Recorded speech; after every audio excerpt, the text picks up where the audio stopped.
Hello प्यारे बच्चों, welcome to study goals. आज हम इस वीडियो में चैप्टर 13 के क्या करेंगे, क्वेश्चन एंड आंसर। तो टाइम वेस्ट नहीं करते हैं क्योंकि डायरेक्ट क्वेश्चन आंसर्स करते हैं। तो आपका जो पहला क्वेश्चन है वो है, इनमें से हमें चूज करना है कि कौन सा सही है। ठीक है, चूज द करेक्ट आंसर। तो फर्स्ट क्वेश्चन है, साउंड कैन ट्रेवल थ्रू, कि साउंड किसके थ्रू ट्रेवल करता है। तो इसमें ऑप्शन है सॉलिड के थ्रू, लिक्विड के थ्रू, गैस के थ्रू या गैस लिक्विड सॉलिड के थ्रू। तो हमें पता है कि साउंड कहाँ ट्रेवल नहीं करता है, वैक्यूम में ट्रेवल नहीं करता है। अगर यहाँ क्वेश्चन होता कि साउंड कहाँ ट्रेवल नहीं कर सकता, जहाँ आपके ऑप्शन होते गैस, सॉलिड, लिक्विड, वैक्यूम, तो हम क्या लिखते हैं वैक्यूम। पर कहाँ ट्रेवल कर सकता है, ये सॉलिड में ट्रेवल कर सकता है, लिक्विड में ट्रेवल कर सकता है एंड गैस में ट्रेवल कर सकता है। यस, ये तीनों के थ्रू ट्रेवल कर सकता है। एक और बात, साउंड में जो साउंड की जो प्रोपगेशन होता है वो सॉलिड में सबसे फास्ट होता है। अगर हम फास्ट देखें, सबसे फास्ट सॉलिड में होता है, उससे धीरे फिर लिक्विड में होता है, गैस में सबसे स्लो क्या होता है, उसका प्रोपगेशन होता है। ओके, वो ट्रेवल सबसे धीरे किस में करेगा, गैस में करेगा, सबसे फास्ट किस में करेगा, सॉलिड में करेगा। तो सॉलिड में सबसे फास्ट ट्रेवल कर रहा है, लिक्विड में उससे कम और गैस में उससे कम। और वैक्यूम, वैक्यूम क्या होता है, जहां कुछ भी नहीं हो। हवा तो सब जगह है पर वैक्यूम में हवा भी नहीं होती है, उसी को हम वैक्यूम बोलते हैं। जहां कुछ नहीं हो, कंप्लीटली क्या हो, खाली हो, ब्लैंक हो, उसको हम वैक्यूम बोलते हैं। पर वैक्यूम में साउंड ट्रेवल नहीं करता है। सेकेंड है, voice of which of the following is likely to have minimum frequency, कि इनमें से मिनिमम फ्रीक्वेंसी किसकी होगी। तो हमने देखा है, हम कैसे पहचाने फ्रीक्वेंसी, किससे रिलेटेड है भाई, पिच से रिलेटेड है। किससे रिलेटेड है फ्रीक्वेंसी, पिच से रिलेटेड है। तो अगर किसी भी व्यक्ति है, किसी भी व्यक्ति का अगर पिच क्या होगा, कम या ज्यादा होगा, फ्रीक्वेंसी कम या ज्यादा होगा, तो आवाज भी क्या होगी, अलग होगी। तो हमने देखा अगर हाई फ्रीक्वेंसी है तो आवाज में क्या आता है, श्रिलनेस आता है, तीखापन आता है। ये तो आपको अच्छे से याद है। तो देख लो किस किस की आवाज में तीखापन है। गर्ल की आवाज में तीखापन है, छोटे बच्चे तो कोई भी हो, आवाज में थोड़ा पतलापन, तीखापन होता ही है, राइट। मेन में तीखापन है नहीं, वुमन में तीखापन है, राइट। तो इनकी फ्रीक्वेंसी क्या हो गई, ज्यादा हो गई, क्योंकि श्रिलनेस क्या है, ज्यादा है, तो पिच क्या है, ज्यादा है, तो फ्रीक्वेंसी क्या हो गई, ज्यादा हो गई। तो हमसे क्या पूछा है, मिनिमम फ्रीक्वेंसी। तो इसका क्या है, श्रिलनेस है नहीं, ऑलरेडी इसका तो लो पिच साउंड है मैन का। तो क्या हो गया, मैन का फ्रीक्वेंसी भी क्या हो गया, कम हो गई। इस फ्रीक्वेंसी को आप श्रिलनेस से याद करो तो आपको अच्छे से याद रहेगा कि पिच, श्रिलनेस और फ्रीक्वेंसी में क्या रिलेशन है। श्रिलनेस ज्यादा, पिच ज्यादा, फ्रीक्वेंसी ज्यादा। ओके, तो मैन का क्या है, श्रिलनेस कम है, नहीं है श्रिलनेस, तो पिच क्या हो गया, कम हो गया, तो फ्रीक्वेंसी भी क्या होगी, कम हो जाएगी। ठीक है, अब हमें देखना है ट्रू एंड फॉल्स। तो फर्स्ट हमारा है, sound can travel in vacuum, जहां पे कुछ नहीं है, ना हवा है, ना पानी है, ना सॉलिड है, तो साउंड उसमें ट्रेवल करेगा, उसी को वैक्यूम बोलेंगे।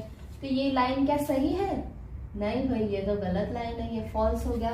क्योंकि साउंड किसमें प्रोपागेट करता है, उसको एक मीडियम चाहिए। वो मीडियम कौन कौन सा होगा, सॉलिड हो सकता है, लिक्विड हो सकता है, गैस हो सकता है। सॉलिड में सबसे तेज जाएगा साउंड, ओके, लिक्विड में उससे कम और गैस में सबसे स्लो जाएगा। Okay, second is the number of oscillations per second of a vibrating object is called its time period. नहीं भाई, ये भी फॉल्स है। क्या बोलेंगे उसको, नंबर ऑफ ऑसिलेशन इन पर सेकेंड क्या बोलते हैं, उसका क्या बोलते हैं, फ्रीक्वेंसी बोलते हैं। क्या बोलते हैं उसका, फ्रीक्वेंसी बोलते हैं। थर्ड है, if the amplitude of vibration is large sound is feeble. ये क्या है, सभी गलत लिख देगा। नहीं भाई, अगर एम्पलीट्यूड लार्ज होगा तो लाउडनेस क्या होगा, ज्यादा होगा, वॉइस फीबल नहीं होगा। अगर एम्पलीट्यूड ज्यादा है तो लाउडनेस क्या हो गया, ज्यादा हो गया। एम्पलीट्यूड अगर कम है तो लाउडनेस क्या हो गया, कम हो गया। वॉइस कैसी होगी, फीबल होगी। तो ये तो फॉल्स हो गया लाइन, ठीक है। और एम्पलीट्यूड का एसआई, हाँ, एम्पलीट्यूड का एसआई यूनिट क्या है, मीटर। इसको एम्प, स्मॉल एम से डिनोट करते हैं। अब है for human ears the auditory audible range is 20 hertz to 20,000 hertz. True, एकदम ट्रू है। इसके नीचे इंफ्रासोनिक, इसके ऊपर अल्ट्रासोनिक, और बीच की हम सुन पाते हैं। अब है the lower of the frequency of vibration the higher is the pitch. ये तो डायरेक्टली हमने क्या था, पिच बढ़ेगा, फ्रीक्वेंसी बढ़ेगा, श्रिलनेस बढ़ेगा। तो फ्रीक्वेंसी अगर लोअर हो रहा है तो हायर पिच तो बिल्कुल ही गलत हो गया, तो ये भी फॉल्स हो गया। इसका क्या रहेगा, पिच भी लोअर रहेगा। अगर लोअर फ्रीक्वेंसी है तो पिच भी क्या हो जाएगा, लो हो जाएगा। 6th है unwanted and unpleasant sound is termed as music. बिल्कुल नहीं भाई, इज टर्म्ड एज वॉइस, जो हमें चाहिए ही नहीं। नहीं बाबा, हमें वॉइस नहीं चाहिए, म्यूजिक तो हमें चाहिए। वो अनवांटेड है क्या म्यूजिक, नहीं भाई, वांटेड है म्यूजिक तो, और प्लीजेंट है। 7th है नॉइज पॉल्यूशन में cause partial hearing impairment. Yes, ये तो भाई तुमने सही बोला है। अब नॉइज पॉल्यूशन से क्या होता है, सुनने की क्षमता क्या हो जाती है, कम हो जाती है। अगर हम रेगुलर उसी जगह पे रहे जहाँ पे रेगुलर नॉइज पॉल्यूशन रहता है तो हमारी सुनने की क्षमता क्या हो जाती है, कम हो जाती है, ठीक है। तो अब आगे देखते हैं। तो ये हमारे फिल इन द ब्लैंक्स हैं। तो इनमें फर्स्ट है time taken by an object to complete. Time जो लिया जाता है एक ऑब्जेक्ट के द्वारा कंप्लीट करने में, वन ऑसिलेशन, एक ऑसिलेशन को कंप्लीट करने में, एक वाइब्रेशन को कंप्लीट करने में जो टाइम लिया जाता है उसको हम क्या बोलते हैं, टाइम पीरियड। क्या बोलते हैं, टाइम पीरियड। इसको किससे डिनोट करते हैं, सेकंड से।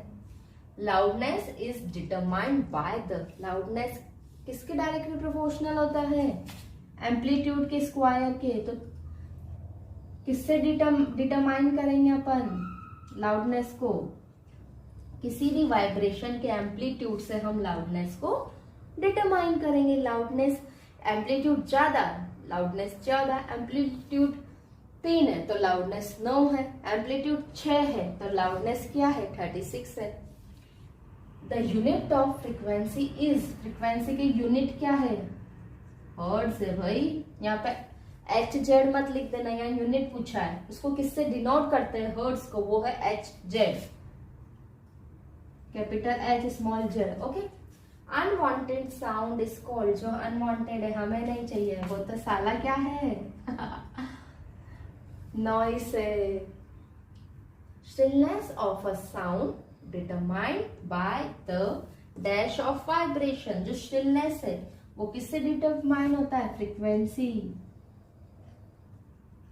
वाइब्रेशंस की हम क्या देखेंगे, फ्रीक्वेंसी देखेंगे। अगर वाइब्रेशन की फ्रीक्वेंसी ज्यादा है स्टिलनेस ज्यादा होगा, वाइब्रेशन की फ्रीक्वेंसी कम है तो स्टिलनेस कम हो जाएगा।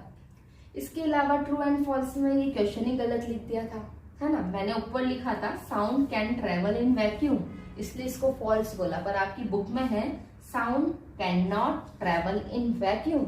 यस, ये लाइन क्या है, सही है। सच्ची में वो वैक्यूम में ट्रेवल नहीं कर सकता है, ठीक है। क्वेश्चन गलत लिख दिया था इसलिए उसका आंसर हमने ट्रू लिखा। यहाँ कैन कर देंगे, नॉट को हटा देंगे तो आंसर फॉल्स हो जाएगा, ठीक है। और यहाँ कैन नॉट है, हाँ, ये वैक्यूम में ट्रेवल नहीं कर सकता है, तो ये लाइन क्या हो गया, सही हो गया, ट्रू हो गया।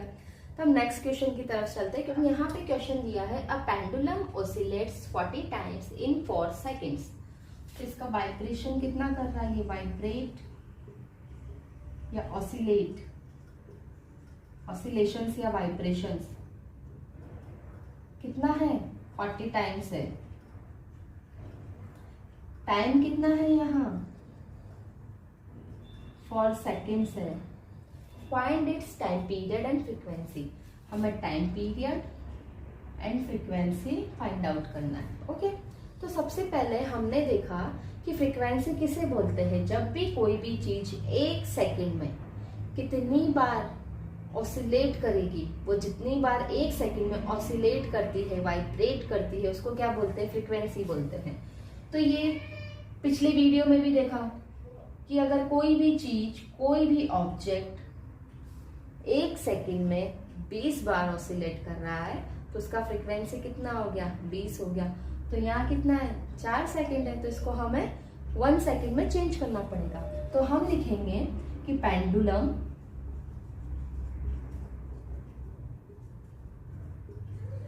oscillates in 4 second equal to 40 times. Okay, तो वो 1 सेकेंड में ऑसिलेट करेगा 40/4। इसका फ्रीक्वेंसी कितना आ गया? 10 हर्ट्ज। फ्रीक्वेंसी कितना आ गया इसका? 10 हर्ट्ज। इसको डायरेक्टली इससे भी लिख सकते हैं, frequency equal to oscillations upon time. Okay, oscillations कितना है? 40। टाइम कितना लगा रहा है? 4 सेकेंड। तो फ्रीक्वेंसी आ जाएगा किसमें? आएगा हर्ट्ज में। ओके, अब ये तो हमने निकाल लिया फ्रीक्वेंसी। अब टाइम पीरियड निकालेंगे। अब टाइम पीरियड निकालने के लिए क्या करते हैं? टाइम पीरियड का फॉर्मूला क्या है? यस, 1/फ्रीक्वेंसी। ठीक है, अब 1/फ्रीक्वेंसी कितना निकला है? 10। यही निकला है। तो क्या हो जाएगा? नीचे अगर 1 0 है तो क्या हो जाएगा? जो 1 है उसके आगे पॉइंट आ जाएगा, तो पॉइंट के आगे हम 0 लिख देते हैं। तो इसका टाइम पीरियड कितना हो गया? 0.1 सेकेंड। ये इसका टाइम पीरियड हो गया। अच्छे से आया समझ में? Very good. ये हमारा क्वेश्चन है, the sound from a mosquito is produce when it vibrates its wings. जब वो इसके विंग्स को वाइब्रेट करता है तो क्या होता है? साउंड प्रोड्यूस होता है। तो उसका एवरेज रेट कितना है? 500 वाइब्रेशन पर सेकेंड। तो 1 सेकेंड में उसने कितना वाइब्रेशन किया? 500 वाइब्रेशन किया। ओके, तो उसका फ्रीक्वेंसी कितना हो गया? आगे बढ़ते हैं। What is the time period of vibration? तो अपन को क्या निकालना है? टाइम पीरियड फाइंड आउट करना है। तो अब 1 सेकेंड में वो 500 वाइब्रेशन करता है, तो फ्रीक्वेंसी क्या हो गया? फ्रीक्वेंसी इक्वल टू कितना वाइब्रेशन है पर second, number of vibration upon time. तो कितना है वाइब्रेशन? 500। टाइम कितना है? 1 सेकेंड है। तो फ्रीक्वेंसी कितना हो गया इसका? 500 हर्ट्ज। ठीक है, अब क्या निकालना है? टाइम पीरियड निकालना है। अपन को टाइम पीरियड का फॉर्मूला क्या है? 1/फ्रीक्वेंसी, 1/500। ओके, तो क्या आएगा? 0.002 टाइम पीरियड निकालना है तो सेकंड, कि वो 0.002 सेकंड के अंदर क्या करता है? 500 वाइब्रेशन कर। एक वाइब्रेशन किसमें करता है? 0.002 सेकेंड, क्योंकि टाइम पीरियड एक वाइब्रेशन का होता है। ओके, तो ये आ गया। तो चलते क्वेश्चन है, identify the part which vibrates to produce sound in the following instrument. तो इन सब इंस्ट्रूमेंट में कौन कौन सा पार्ट है जो वाइब्रेट करता है? और वाइब्रेशन से क्या होता है? साउंड होता है। ओके, तो ढोलक, सबसे पहले ढोलक में क्या है? उसका जो ऊपर का पार्ट होता है इसको हम क्या बोलते हैं? वो एक स्ट्रेच्ड मेम्ब्रेन है। क्या है? एक किसी भी चीज का वो क्या है? एक स्ट्रेच्ड मेम्ब्रेन है। ओके, सितार क्या है? ऐसे बजाते हैं सितार को, उसमें क्या लगे रहते हैं? तार लगे रहते हैं, तो क्या है? वो स्ट्रिंग्स है। फ्लूट क्या है? बांसुरी। अब फ्लूट को कैसे बजाते हैं? किस चीज से उसका वाइब्रेशन आता है? उसके जो एयर कॉलम्स होते हैं उसके थ्रू क्या होता है? उनका वाइब्रेशन आता है। तो ढोलक का स्ट्रेच मेम्ब्रेन हो गया, सितार का स्ट्रिंग हो गया, एंड फ्लूट का उसके एयर कॉलम्स हो गए। Is the difference between noise and music. Can music becomes noise sometimes? Okay, तो सबसे पहले हम देखेंगे कि नॉइस एंड म्यूजिक में क्या डिफरेंस है।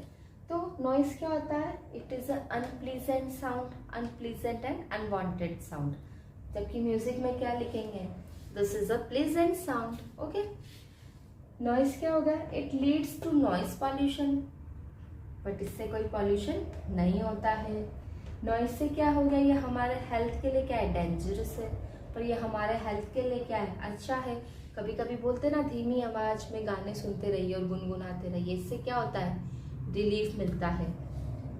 नॉइस स्पेशल इंस्ट्रूमेंट, नॉइस को प्रोड्यूस करने के लिए क्या होता है, कोई भी स्पेशल इंस्ट्रूमेंट की जरूरत नहीं होती है, जबकि म्यूजिक को क्या करने के लिए, बनाने के लिए क्या होता है, स्पेशल इंस्ट्रूमेंट की जरूरत होती है। ओके, अब नॉइस क्या करता है, noise produce irregular vibration. Okay, तो हम जो ये वाइब्रेशन देखते हैं, तो नॉइस का कैसे होता है, कभी ऊपर जा रहा है, कभी कैसे भी ऊपर नीचे कैसे भी चलता है, ठीक है। जबकि म्यूजिक में क्या होता है, रेगुलर वाइब्रेशंस होते हैं। ओके, अब इंस्ट्रूमेंट अलग अलग होता है, तो अलग अलग इंस्ट्रूमेंट के अलग अलग होंगे, कभी तेज तो कभी धीरा, म्यूजिक में वो भी चलता है, पर इसकी एक जो क्या होता है, क्राइटेरिया होता है, वो क्या होता है, इसका सही होता है, एक रेगुलर वाइब्रेशन के अंदर आता है, जबकि इसका क्या होता है, बहुत ज़्यादा इरेगुलरिटीज होती है वाइब्रेशंस में। ओके, तो इसी के अंदर नेक्स्ट है, can music become noise some time, तो अपन को लिखना है yes, music becomes noise sometimes, music becomes noise sometimes। Okay, कैसे, इसमें वैसे पूछा नहीं है एक्सप्लेन करो, पर ये हमने एक्सप्लेन करते हैं इसलिए नहीं पूछा है कि वो कब होगा, म्यूजिक को हम कब बोलेंगे कि वो नॉइस में चेंज हो गया, जब कभी म्यूजिक इतना उसका या तो वॉल्यूम हाई कर दे, या उसका क्या हो, वाइब्रेशन बहुत ज़्यादा इरेगुलर हो, जो हमें पसंद नहीं आ रहा हो, हमारे लिए अनवांटेड, हम उसको अनवांटेड एंड अनप्लीजेंट फील कर रहे हो, तो वो नॉइस में चेंज हो जाता है, जैसे शादी में होता है बहुत टाइम। ओके, बहुत से लोग बारात लेके जाते हैं, उसमें होता है अच्छे से तेज वॉल्यूम में डीजे चला लेते हैं, तो वो क्या होता है, म्यूजिक भी क्या बन जाता है, नॉइस बन जाता है, पर कब बनता है, कभी कभी। तो जो अपन ने यहाँ पे it leads to noise pollution, यहाँ पे पॉल्यूशन तो नहीं होता है, पर कभी कभी ये नॉइस का क्या कर लेता है, जगह ले लेता है, म्यूजिक भी क्या बन जाता है, कभी कभी नॉइस बन जाता है। अब यहाँ पे बताना है list sources of noise pollution in your surroundings, आपके सराउंडिंग्स में क्या क्या चीजें जो नॉइस पॉल्यूशन करती है, ठीक है। तो आप कुछ भी बता सकते हैं जो आप देखते हैं, ठीक है, ये मैंने बताया है, अगर इनसे कुछ अलग आप देखते हैं तो आप वो भी ऐड कर दीजिएगा। सबसे पहले टेलीविज़न होता है, रेडियो होता है, अगर हम इनको तेज आवाज़ में सुने, वॉल्यूम इनका बहुत तेज कर दे, तो ये क्या करते हैं, नॉइस पॉल्यूशन को लीड कर सकते हैं। साउंड ऑफ व्हीकल्स के साउंड क्या करते हैं, इनके साउंड वैसे 70 dB का लाउडनेस होता है, पर कभी कभी क्या होता है, बहुत सारे व्हीकल्स एक साथ आ जाते हैं तो ज़्यादा हो जाता है। जैसे हम लोग बात करते हैं नॉर्मल कन्वर्सेशन, हमारा लाउडनेस कितना है, 60 dB है, पर जब पूरी क्लास में बच्चे एक साथ बात करें, या एक कमरे में 10-12 लोग बिठा के ऊपर एक साथ चक्कर करें, बातें करें, तो क्या हो जाता है, नॉइस पॉल्यूशन हो जाता है, नॉइस हो जाता है, और वो लगातार चलता रहे तो क्या हो गया, नॉइस पॉल्यूशन हो गया। तो बच्चे जो क्लास में बात कर रहे हैं उसको तो हम नॉइस बोलेंगे, नॉइस पॉल्यूशन नहीं बोलेंगे, बेचारे थोड़ी देर तो बात करते हैं, फिर टीचर आके उनसे लड़ जाती है। और आजकल कोरोना में तो ये भी नहीं है, बच्चे स्कूल भी बहुत कम जा रहे हैं। पर ट्रैफिक में, साउंड ऑफ व्हीकल में क्या होता है, व्हीकल्स के साउंड क्या करते हैं, जैसे ट्रैफिक में भी आवाज आता है, साउंड ऑफ व्हीकल से नॉइस पॉल्यूशन होता है। बहुत सारे व्हीकल्स ऐसे होते हैं जिनमें बहुत ज्यादा साउंड प्रोड्यूस करते हैं, वो पट पट पट पट पट पट चलते ही जाता है, ठीक है। ट्रक वगैरह है वो बहुत साउंड प्रोड्यूस करते हैं, बहुत से व्हीकल्स होते हैं जो साउंड प्रोड्यूस करते हैं, नॉइस पॉल्यूशन को लीड करते हैं। और ट्रैफिक हो जाता है तो हॉर्न भी बजाते हैं, और व्हीकल्स भी चालू रखते हैं तो उनकी आवाज भी आती जाती है, हॉर्न की आवाज भी जाती है, ये किसको लीड करते हैं, नॉइस पॉल्यूशन को। एक्सप्लोजन अगर हम करें, फटाके फोड़े, बॉम्ब फोड़े, उससे क्या होता है, नॉइस पॉल्यूशन होता है। होम एप्लियंसेस है, जैसे मिक्सर है, डेजर्ट कूलर है, ये जब हम चलाते हैं अगर इनको ज़्यादा देर तक चला दे तो ये किसको लीड करेंगे, नॉइस पॉल्यूशन को लीड करेंगे। और बहुत सारी मशीन्स ऐसी होती है जो नॉइस पॉल्यूशन करती है। क्या आगे, अब जैसे मैं जहाँ रहती हूँ वहाँ पे रेलवे स्टेशन है, तो बार बार ट्रेन आती जाती रहती, तो ट्रेन का हॉर्न भी क्या कर रहा है, नॉइस पॉल्यूशन कर रहा है।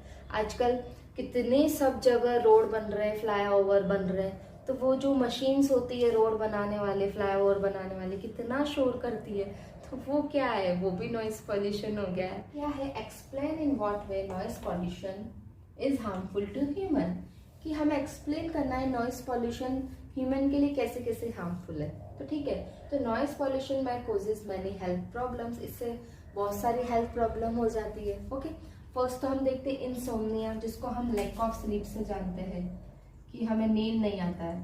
कभी कभी होता है, अधिकतर आजकल तो बहुत होने लग गया है, कभी कभी ही क्या, हमारा आजकल रूटीन कैसा है, लाइफ स्टाइल कैसा है, हम नॉइस पॉल्यूशन के साथ ही रह रहे हैं, तो बहुत से लोगों को हो जाता है कि उनको नींद नहीं आती बिना किसी रीजन, ना उन्हें कोई टेंशन है ना कुछ है, फिर भी नींद नहीं आती, नॉइस पॉल्यूशन की वजह से नहीं आती।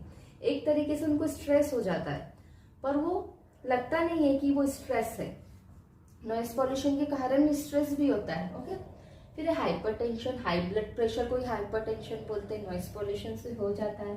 Temporary permanent impairment of hearing, या तो परमानेंट तो बहुत कम मिलेगा कि आप बहरे ही हो जाओ, पर टेम्पररी इम्पेयरमेंट बहुत लोगों को हो जाता है कि उनकी सुनने की क्षमता क्या हो जाती है, पार्शियली कम हो जाती है, वो कुछ चीज सुन पाते, कुछ नहीं सुन पाते। एंजाइटी हो जाता है, मतलब सुस्त रहने लग जाते हैं, लेजीनेस हो जाता है पॉल्यूशन की वजह से। फिर स्ट्रेस हो जाता है, सीवियर हेडेक हो जाएगा उनको, धीरे धीरे सिर दर्द होना शुरू हो जाता है, वो धीरे धीरे क्या होता है, टाइम बीतता जाता है और वो सीवियर हेडेक में चेंज हो जाता है। ये नहीं कि लगातार धीरे धीरे बढ़ता गया, कभी आज हो गया फिर 10 दिन बाद हो गया, ऐसे करके वो ऐसा सिर दर्द हो जाता है कि हमें डॉक्टर के पास दवाइयों के लिए जाना पड़ता है। तो ये सब नॉइज पॉल्यूशन से होता है। तो हमें इसको कैसे एक्सप्लेन करना होगा कि ये मैनी हेल्थ प्रॉब्लम्स करता है, ये इससे क्या होता है, ये हमारे लिए क्या है, हार्मफुल है। नॉइस पॉल्यूशन क्या है, इसी वजह से हमारे लिए क्या है, हार्मफुल है, क्योंकि ये हमारी हेल्थ के लिए बिल्कुल भी अच्छा नहीं है। Your parents are going to buy a house, तुम्हारे पेरेंट्स एक हाउस खरीदने जा रहे हैं। They have been afford one on the road side and another 3 lanes away from the road side. Which house would you suggest your parents should buy? Explain your answer. आपके माता पिता एक घर खरीदने जा रहे हैं, एक तो बिल्कुल रोड साइड पे है और एक रोड से 3 गली पीछे है। तो आप क्या सजेस्ट करोगे कि आपके माता पिता को, कि बाई चांस आपसे पूछ लिया, वैसे तो आपसे पूछेगा कौन, पर अगर आपको सजेस्ट करने का मौका मिला तो आप क्या सजेस्ट करोगे? तो आपके आंसर को एक्सप्लेन भी करना है। तो सबसे पहले तो क्या सजेस्ट करोगे कि पापा रोड पे ले लेते हैं घर, आती जाती गाड़ियाँ दिखेगी, मजा आएगा। हाँ, ऐसा नहीं। अगर आप अच्छे बच्चे हो, आप हेल्थ प्रॉब्लम, पॉल्यूशन सब समझते हो, तो क्या बोलोगे? नहीं पापा मम्मी, घर कहाँ लेना है, रोड से 3 गली पीछे लेना है। 2 घर है, एक रोड पे एक 3 गली पीछे, तो कहाँ लेना है? 3 गली पीछे लेना है। क्यों लेना है भाई? जब हम अगर 3 गली पीछे घर लेंगे तो क्या होगा, नॉइस पॉल्यूशन से बच जाएंगे। रोड पे घर लेंगे तो क्या होगा, नॉइस पॉल्यूशन होगा। सबसे पहले तो क्या होगा, रोड, इस आंसर को आप 2 टाइप से लिख सकते हैं। एक टाइप तो ये हो गया, as taking house of road side, अगर रोड साइड का अगर हम घर लेते हैं तो नॉइस पॉल्यूशन होगा और ये बीमारियां हो जाएंगी, है ना। इनके बारे में हमने पढ़ ही लिया, क्या क्या हार्मफुल इफेक्ट है। इंसोम्निया हो जाएगा, स्ट्रेस हो जाएगा, हेडेक हो जाएगा, एंजाइटी हो जाएगा, ठीक है। पर इसको, इस आंसर को ऐसे भी लिख सकते हैं, अगर हम रोड साइड से 3 गली पीछे लेते हैं, 3 लेन पीछे अगर हम घर लेते हैं रोड साइड से, तो क्या होगा, हम सबसे पहले नॉइस पॉल्यूशन से बचेंगे। नॉइस पॉल्यूशन से बचेंगे तो उससे होने वाले हार्मफुल इफेक्ट से भी बचेंगे ही सही। तो हम ऐसे भी इसको लिख सकते हैं। स्केच लैरिंग्स, तो सबसे पहले यहाँ पे लैरिंग्स का हम डायग्राम बनाना सीखेंगे, पर उससे भी पहले हम देखते हैं explain its function in your on words. आपके खुद के वर्ड्स में इसके फंक्शन को देखते हैं। तो सबसे पहले इसके फंक्शन को देख लेते हैं होता क्या है, फिर मैं आपको सिखाऊंगी कि डायग्राम कैसे बनता है। आपके माइंड में तो होगा ही कि डायग्राम कैसे बनता है, क्योंकि पहले हम पढ़ चुके हैं कि इसका डायग्राम कैसे होता है। पर अब आपको अगर एग्जाम में आता है तो आपको सिंपल वे में कैसे बनाना है ये मैं बताती हूँ। अब इसके एक्सप्लेन करना है। सबसे पहले तो हम बताएंगे कि वाइब्रेटिंग बॉडी जो होती है वही साउंड को प्रोड्यूस करती है। अब ह्यूमन में साउंड कौन प्रोड्यूस करता है? वॉइस बॉक्स, जिसको हम लैरिंग्स भी बोलते हैं। अब ये क्या होता है? विंड पाइप के एंड में होता है, हमारे नेक में विंड पाइप के एंड में होता है, और इसके बीच में और टू वोकल कॉर्ड्स क्या होती है? Stretched across the voice box in such a way, एक नैरो स्लिट को वो छोड़ देती है जिसमें से एयर पास आउट होती रहती है। जैसे ही लंग्स में से एयर आती है तो वोकल कॉर्ड्स क्या होते हैं? वाइब्रेट होते हैं। अब यही वोकल कॉर्ड्स को मसल्स घेरे रखती है, तो इनसे क्या होता है? इन मसल्स कभी उनको टाइट पकड़ लेती है, कभी उनको ढीला छोड़ देती है, टाइट या लूज करती है। तो इससे क्या होता है? आवाज में भी डिफरेंस आता है। ओके, तो ये तो हो गया हमने वोकल कॉर्ड्स कैसे काम करता है, कि वोकल कॉर्ड्स होते हैं, इनके बीच में एक स्लिट होता है एयर का, जिसको हम ट्रेकिया भी बोलते हैं, या ये विंड पाइप के कारण ही वो स्लिट होता है, विंड पाइप का ही स्लिट होता है। तो वोकल कॉर्ड्स को मसल्स पकड़े हुए होती है।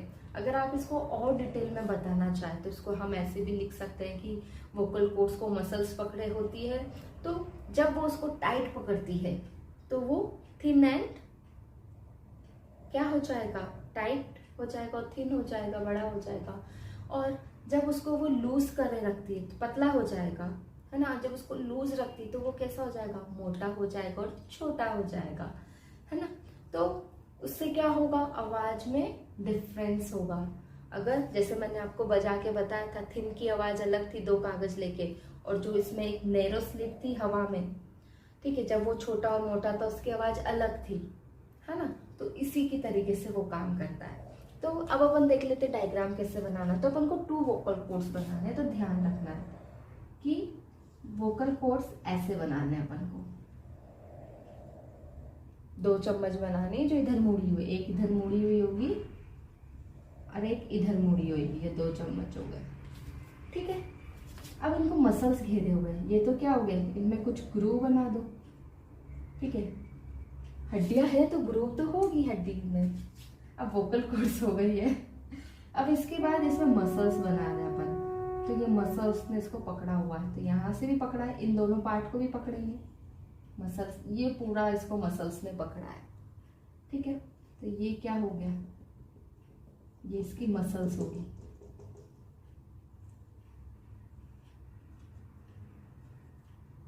ये पूरी इसकी क्या होगी? ये मसल्स होगी।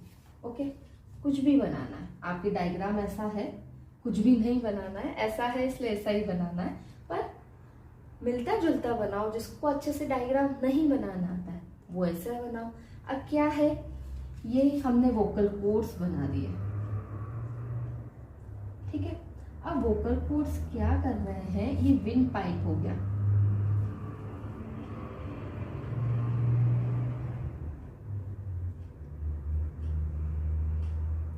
ये विंड पाइप हो गया, ये है वोकल कॉर्ड्स, ये है मसल्स, ये हो गया विंड पाइप। जो एयर की जो स्लिट होती है वो यही होता है, ट्रेकिया यही होता है। ओके, अब ये किसके बीच में होता है? थायराइड कार्टिलेज के बीच में होता है।